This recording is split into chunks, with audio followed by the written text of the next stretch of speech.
Hello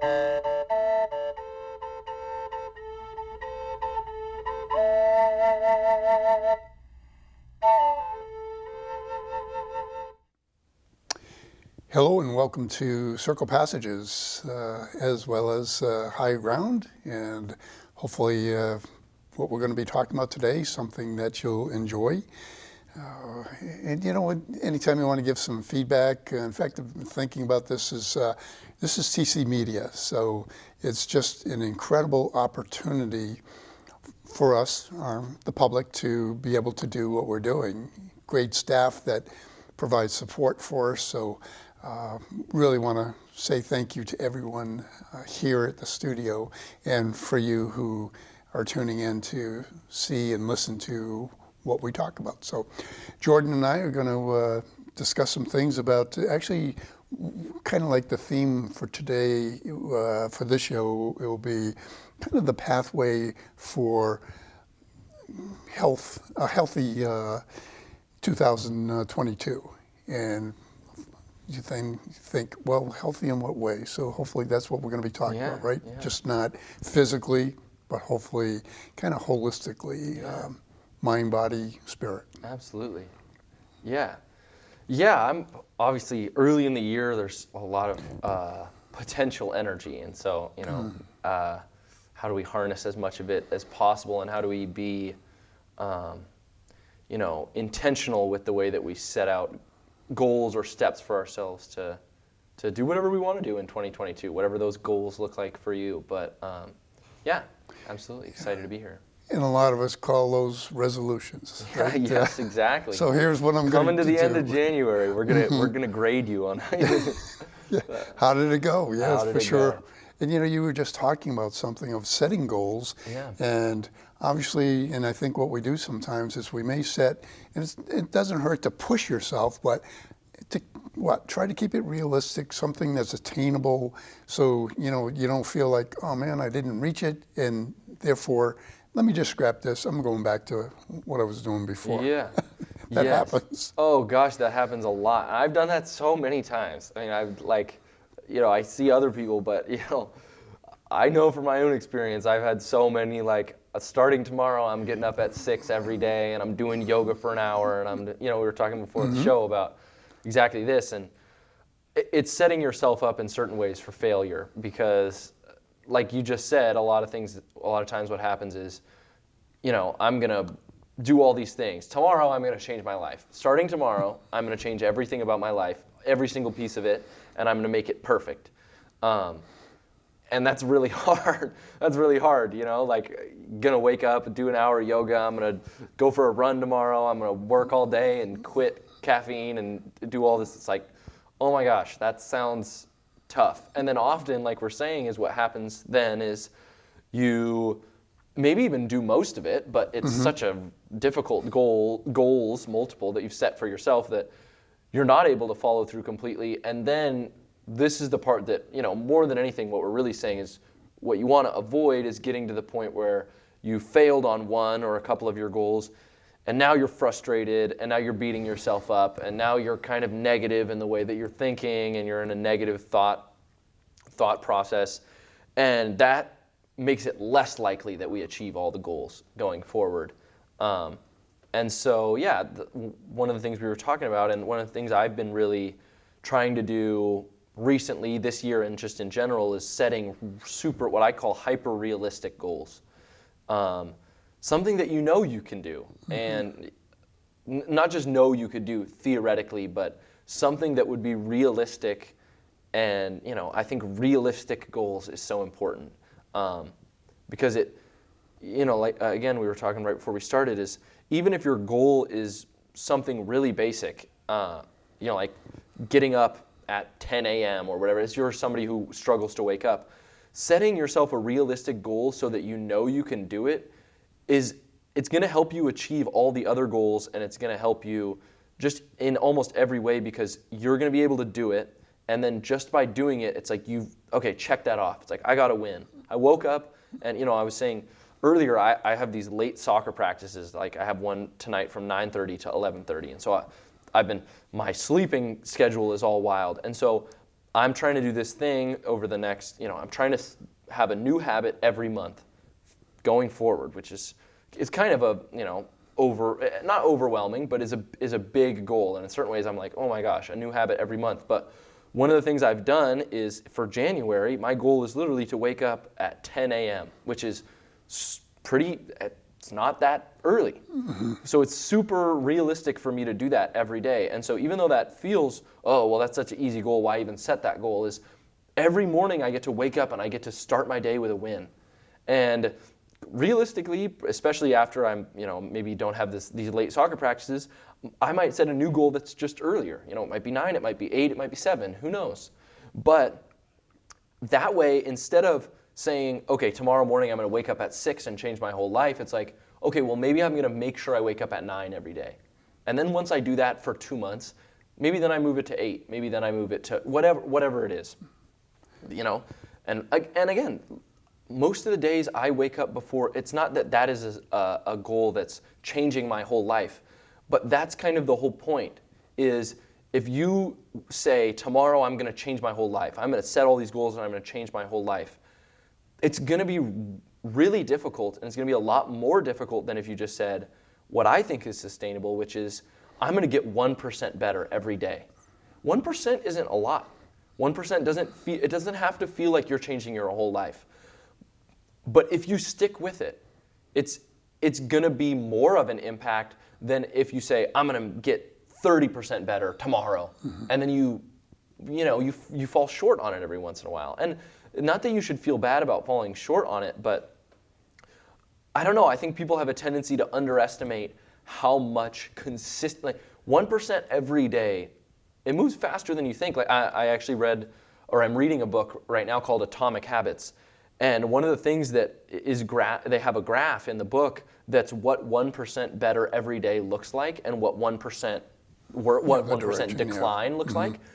And one of the things about it is, if you just, I'm not even like, my older brother loves math. I'm not bad at math, but I don't love math. But even this, I like breaking it down. It looked really clear where 1% decrease every single day you're decreasing fastest at the start, and then it starts to level out. As the number gets smaller, 1% of it gets smaller. So the graph, you're declining quickly, and then it levels off. The opposite is true for 1% improvement. So it starts really slow. 1% of 100 is just 1, but as the number gets bigger and bigger, 1% of it also gets bigger. So the graph is an exponential increase. And I think a lot of us, the book Atomic Habits labels that first, before it starts getting exponentially bigger, there's this period where we want it to be linear growth, where it's just, a one slope, rise and run, where it's just going steadily up. And so a lot of us, when we set new habits and we're trying to get, say, 1% better every day, for the first 2 weeks, it doesn't feel like you've gotten that much better. And so I think or at least the book makes the argument that that's why a lot of us fall short on our habits, is we say, God, I've been waking up early every day and I've been going to the gym every day, and it just doesn't feel like it's making a difference. But what you don't know is, he calls that the plateau of latent potential. The terminology isn't actually important.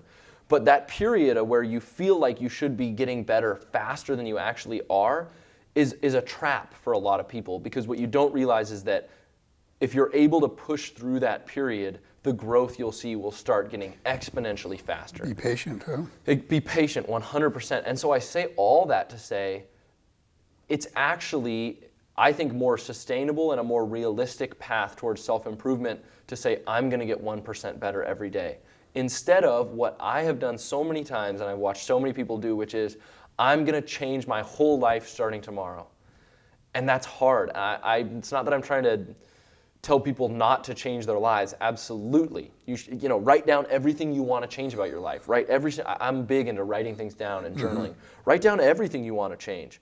But maybe don't try and change every single one of them tomorrow, because it's going to be hard, and we want to avoid that negative feedback loop of every time I try and change my life, or every time I try and make positive change, it does nothing for me, and I just waste energy, and I feel like I'm worse off than I was before. Why bother? And yeah, exactly. And bunk with that. We don't want that feedback loop. We want to, even if it's an easy win, get a win. Get a win every day. I'd rather take easy W's than difficult L's. And that doesn't mean you don't push yourself. Like, as you get more comfortable with the goal setting process and following through on the habits, you will see that your life starts to change. That 1% better, as you do more and more every day, a 1% improvement will be more and more. And after a couple months, it will do a lot. So you're kind of talking about that, establishing the goal, setting the goal, and that's huge right there. And then it's, how do I achieve that goal? That is where we usually kind of waffle. We may be gung-ho right at first, but sometimes it's not going quite like I imagined. So speaking to that part of it is, how do I then achieve my goal? How do I attain my goal? And we've talked about some things through Circle Passages and some aspects of that, rites of passage. How about because I think these would be some of the skills that we've talked about so often of how do I attain that, kind of, I know that's what I want to get, like you said, get up at a certain time or be able to achieve what it was that I had in mind. But so how do we get to that point? And you just was talking about it, that we want to see instant results, don't we? Yeah. But the fact that we've committed to something is just to hang with that. That's a win, like you were talking about, right? Yeah, absolutely. And yeah, I think one of the biggest things that we have a tendency to do, or I know I do, and it seems like other people do, is to discount the significance of those little wins. And I brought up a second ago that book, Atomic Habits, and I really like the book. And one of the things they talk about in the book is the idea of stacking habits. So you're creating habits and then having positive habits that build off your other habits. And I think that's one of the things I'm thinking about when I'm saying, start with things that aren't, are relatively simple, and you'll see that faster and faster you're stacking habits on top of other ones. And so if I can ask you, not to interrupt, but so how do we achieve that? Stacking the habits in, like you said, it's 21 days supposedly to establish a habit. If you're able to hang in there, well, now it's become part of your daily routine. But how do we get to those places? That's what I think we kind of lose track of sometimes. Yeah. The goal's out there, but how do I actually get there?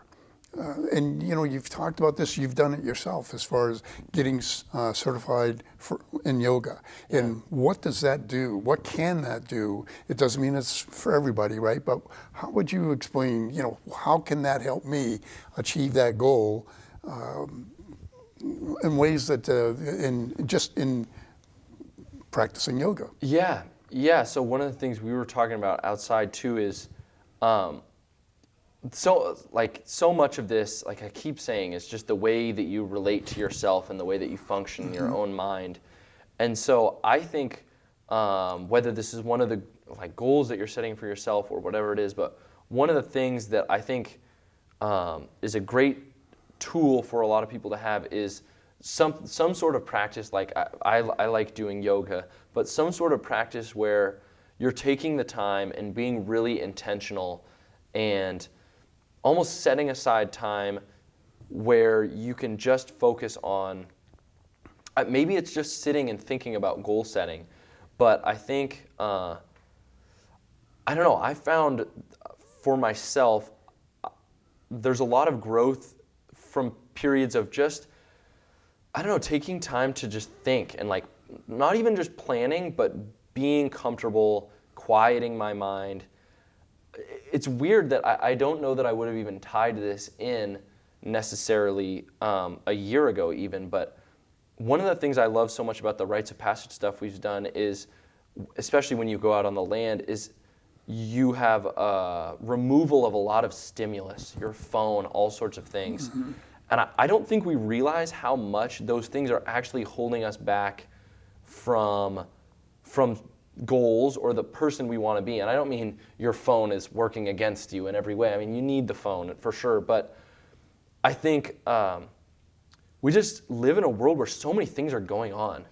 And I think especially when we have things that we're focusing on trying to do, whatever that might be, it's so easy to get distracted by life, and it's so easy to be on the phone. And I know, especially with young people, but for all people, there's social media, there's all sorts of things to distract you. And one of the things that I do, and maybe even more than that, seems to be a common thread for people who are successful, whatever that means, but have achieved some sort of deep comfortability with themselves, is what people would call a spiritual practice, but I almost just look at it as taking the time to quiet your mind. Mm-hmm. I think that's so important, and I don't know that I would have seen the importance in it even a couple of years ago, but I don't know that we realize how often the distractions are working against us.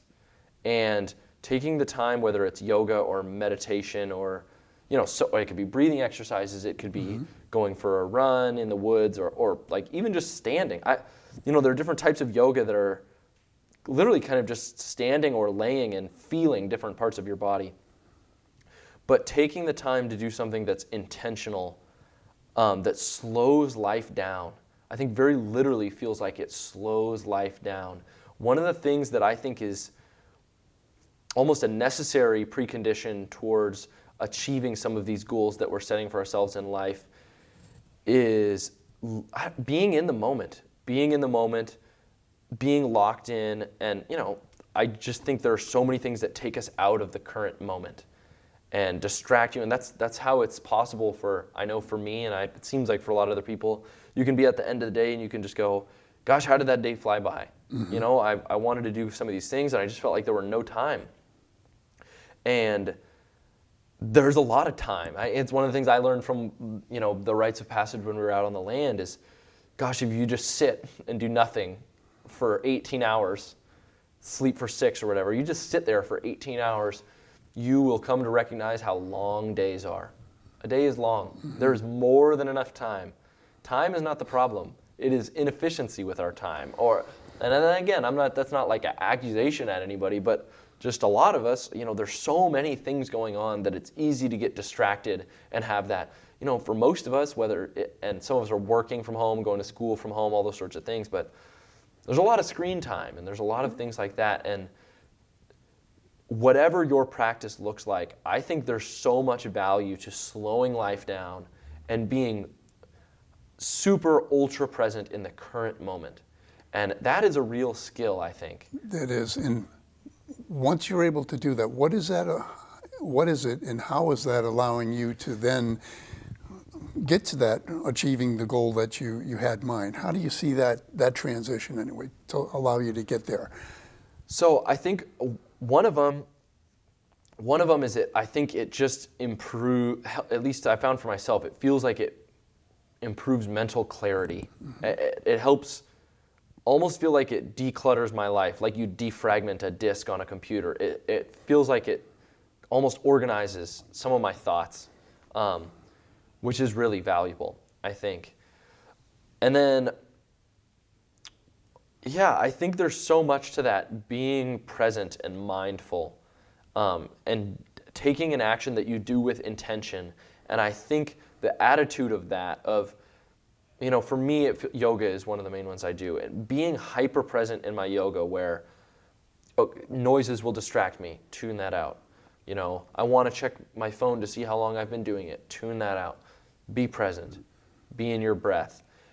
I feel like that attitude, it almost feels like it translates to the other things that I do in my life. So I can take the time to be present, and then, when I'm doing whatever, working on a video or writing an email, whatever it is, I feel like I can be more present with what I'm doing, and that allows me to engage that much more. I keep saying I don't think we realize, but I found myself, oftentimes I'll be engaged in something, and 30% or whatever percentage of my brain capacity, is listening to the song that I'm playing while I'm doing it, or just off somewhere else thinking about, daydreaming about something, or thinking about something dumb I said the day before, or whatever it is. And that almost mental inefficiency, I think, when you clean that up and you're able to be really present, like really present, truly, I think we're a lot more efficient than we realize. And so that's one of the main ways I feel like for myself is having some sort of practice like that just feels like it slows life down and allows me to be more engaged. Like the days when I wake up and I can do yoga or do something that slows, just feels like it slows life down. Almost all the things that I'm doing throughout the day that day, I feel like I can be engaged in more so than when I don't do that practice, because I just feel like my brain is all over the place. And I don't know, I think that is the case for a lot of people a lot of the time, is that they're splitting, some percentage of their mental capacity is off somewhere else. Being distracted. Yeah, being distracted. Yeah. And it's like nobody's at fault for doing it, because we have so many things. Our lives are very complex. True. It's, it's not, I'm not wondering why, like somebody who's at work and is like working really hard at their job is also thinking about their 1-year-old child that's, of course, you've got all sorts of things that are complicating life, but I feel like that almost makes it more important to find times where you can just slow yourself down. And also, this is not just like an opinion I have, but science has shown that it also, like, not just in setting goals or you're going to be more attentive to the things you're doing, it lowers stress and anxiety and different tools like this, regardless of what they may be. And again, I keep using yoga as an example because it's something that I like to do, but it totally doesn't have to be that. There are so many different tools. It could be going out and doing a hobby that you love that is just relaxing for you and relieve stress. So it could be a lot of different things, but I think it's just valuable for your mental health. It's valuable to make you more efficient. I think, and it's part of the things we talk about here in general is for mental health, lowering your own stress levels and anxiety levels. It's almost hard to measure how many different parts of your life that will benefit you in. Absolutely, that's for sure. We hear this thing, it's not one size fits all, or it's to really for each one of us to find, like you mentioned, yoga works for you, meditation might work for somebody else, running might work for whatever it might be, but to find something that allows you to kind of get out of the fast-paced thing and focus, concentrate. And it seems like that's one of the keys, though, is to find something that allows me to do that. Yeah. Any other exposure that you can think of, or in a way of tools, skills, how do we learn this? How can we kind of explore that what's going to work for me? Yeah. There's so many different avenues. So part of it is just kind of getting out there and maybe even trying new, because like we keep saying, it could be, art, like drawing, it could be like sculptures, like there are so many different things that it could be for any different person. So part of it, I think, is just kind of getting out there and figuring out what is it that I like, and putting yourself out there, talking to people, trying new things, and kind of fearlessly maybe isn't the right word, but unabashedly pursuing the things that you want to try. If there are things in your life that you're like, man, I feel like I've wanted to do this and I just haven't gotten around to trying it. I think, we have a tendency, or I myself, but I try and make everything about me, so I reflect everything back on myself, but it seems like for other people, we discount those things. It's like, well, yeah, I've been wanting to start painting for years, but I've just never gotten around to it because I don't have the time or whatever it may be, not knowing that the act of painting might be that type of thing that, I don't know, it sounds like hyperbolic to say that it slows life down or that it'll allow you to do other things, but that could be the thing that lowers your stress levels enough that makes you feel like you are able to do more things. So, a lot of it comes back to, like we've probably talked about here many times, is prioritizing those sorts of mental health things and recognizing that they're not trivial and they're not, that's not, well, I've been meaning to try this for years. I believe, this is just my beliefs, but those things are fundamental to your fulfillment in life. Who wants to be on their deathbed thinking, I always wanted to do that and I never did, and that's not supposed to be like a threat that people should be worried about that, but more like trust your instincts and trust that if there's something that you want to try, it might be beneficial for you, and if it's not, then there's nothing wrong with that either. But get out there and talk to people and figure out what that is, because I can talk about skills that have helped me, and I think there are a lot of applicable ones, like we said, being intentional, taking time for mental health, things like that. But there's also a lot of them that people are so unique, where it could be dance or music or whatever it is, and like I said, I just think people have a tendency to think, well, I've been meaning to try that, but it's not that big a deal. And I don't know, I almost want to say it is a big deal. Like, that's your fulfillment in life. Maybe not totally, but part of it might be, like, that might be your passion. And it is absolutely worth your time to pursue the things. I almost think you are obligated to pursue the things in your life that you find meaningful.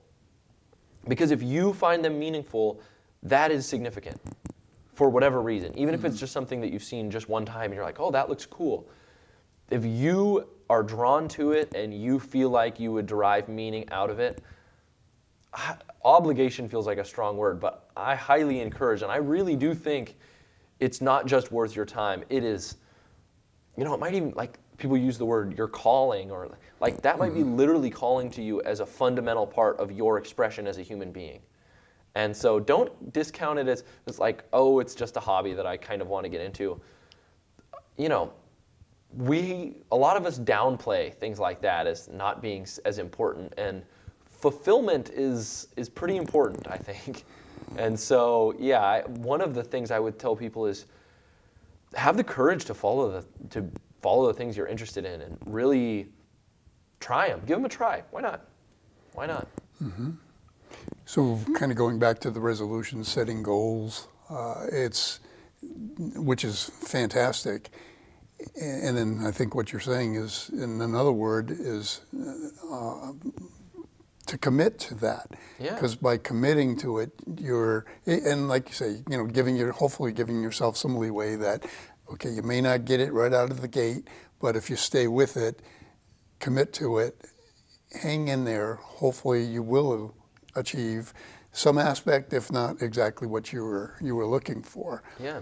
And like you said, it's not one size fits all. Whatever works for any one of us that allows us to get to those things. Yeah. That's, like you said, go for it. Yeah. Absolutely. Why not go for it? I mean, like, YOLO is like a young people term, but man, you do only, or who knows, maybe reincarnation, who even knows, but you're here, and if there's something that, it ties right back into goals where, if there's something you've been meaning to try, I almost want to say there are things that we know would be good for us, and those are absolutely worth pursuing, but like I said, there's part of me that feels like people discount certain things where there's something I've been trying to do that I think would be fun, but I'm going to prioritize these things that, like, I know would be good for me. And I don't know, fun is part of that fulfillment, and having outlets and things like that. Like we talked about, there's so many ways that it'll benefit you. So whatever your goal is, whether it's something fun you want to try or, life changes that you've been meaning to make, I mean, why not give it a shot? And it might not work out, and that's fine, but it's worth trying. Why not? And on those words, I'd like to close, but definitely to just follow what Jordan was just talking about, right? Yeah. And see what happens. But thank you for sharing of course. what you're doing, and thank you for tuning in. Hopefully we will see you next time. Thank you, sir. Yeah, of course.